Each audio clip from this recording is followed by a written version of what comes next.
Hey there, Brad. First of all, I just wanted to say I appreciate everything that you do. Your content is incredible. With that being said, I haven't dabbled with options before, and my question is this: something isn't adding up to me personally. I look at your account, and for example, as you showed, you had 100% returns doing the wheel strategy. However, when I look at the premiums of some of these companies that I would not mind owning, in the case of assignment, premiums are usually nowhere as juicy. So they're usually about 0.5% a week, which is about 24% in a year. Unless even if it's really close to the current price, and you know, unless obviously it's GameStop or some risky, but I have no idea how do you make 100% on those. I'm not seeing any of these premiums that it makes the strategy worth it. I'm a guru. I mean, the only thing that I could think of, you get assigned, it goes up, and that plays a part. But just rolling, and especially that you also do, you take profit at 75%. You don't even let it play out in its entirety. So how do you get 100% while premiums are in reality, when I look at them at these big companies, 0.5% at most, or maybe 0.75 in a week? What am I missing here? Great, great question. And it's worth mentioning, I admire the hell out of people that ask questions before they do. When he opened up with, I'm not dabbling yet, but I need to know something, that's like music to my ears. If I could hear that every day in my Discord, my life would be so much easier. But I want to clarify a couple of things. First and foremost, let me bring up Robinhood, because if you guys haven't heard or been in the news, it's been a little different. So my 100% that I usually like to be all over the internet talking about how I'm the greatest, we can see right now look at about 73%. So 100 was like when I was up here in this kind of neighborhood up here, 103, and I kind of stayed in that position, but we've taken a bit of a tumble. So that's the first thing that I want to say. Like, I'm not saying that like it's always the case, right? We've been on a pretty good run. And I can't even say that the bull run, hasn't contributed to it a lot. But there's definitely some other things that I want to follow up with. If I did say this, I'm not calling you a liar. If I did say this, I misspoke. My 100% returns are not from trading the wheel primarily. My 100% return is from trading options. And a large portion of that does come from Leap's options. So once again, let me bring this up next.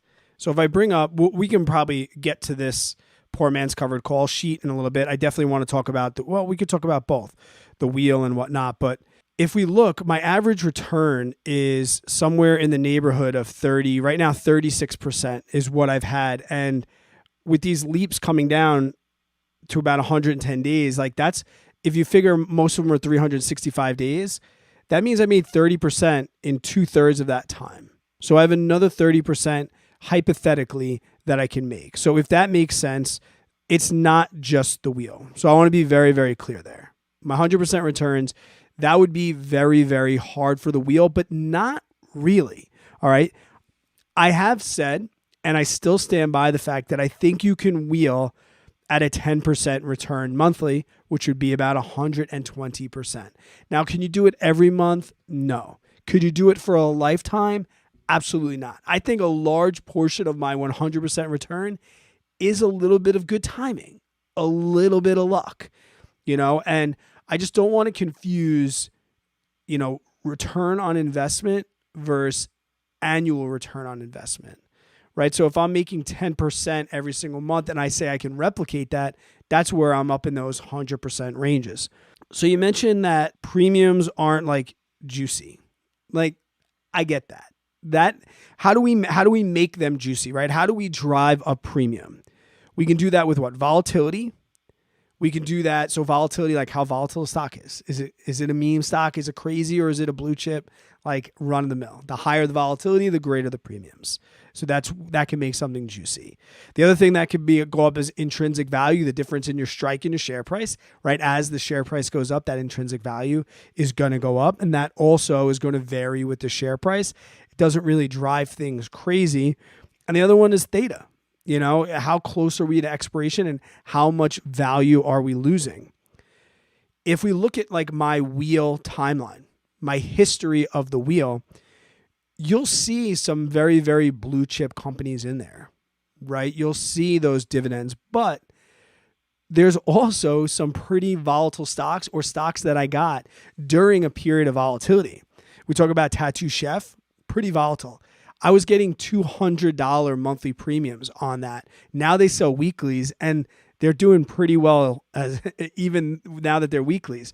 Vuzi, even though Vuzi's been in the crapper, I've had Vuzi since December 18th, right? I'm kind of waiting till I get to a year so I can trim some of mine if it stays this low. But there was a time when Vuzi would go up to 30, down to 20, up to 29, down to 18, up. There was a couple months of that. And during that time, we raked. We did really, really well with Vuzi. AbbVie was in the pharmaceuticals. We weren't sure if they were going to go the vaccine route. So they had some awesome volatility about a year ago. That also helped with that. Dropbox, I messed around with Dropbox and did a couple wheels, and I even did some leaps and poor man's covered call with Dropbox. Right when Corona started, things were a little bit crazy with that. We weren't sure, like, how much are we going to need Dropbox? It had a couple of volatile months. And then even Vail. Like, I haven't talked about Vail in a really long time, but I did really, really well on Vail. So, I mean, I think if we tie all those together, right now we are definitely in a little bit of a downturn. And even before this little downturn, I would say, if anything, we were trading pretty flat in the markets. Volatility has definitely gone down, in my opinion. Are there still stocks out there that are pretty, quote, juicy and paying good premiums? Yeah. And I don't know them all, which is like the power of the Discord. People talking about things. And right now, people are doing really, really well on selling cash secure puts. If you know, like, what stocks to do that with. And that's I got a video coming out about the cash secure put and why I'm really starting to love them. I wouldn't look at my 100% returns. I thank you for asking for the validation and kind of fact checking that, but I don't think there's one thing that I can really put my finger on.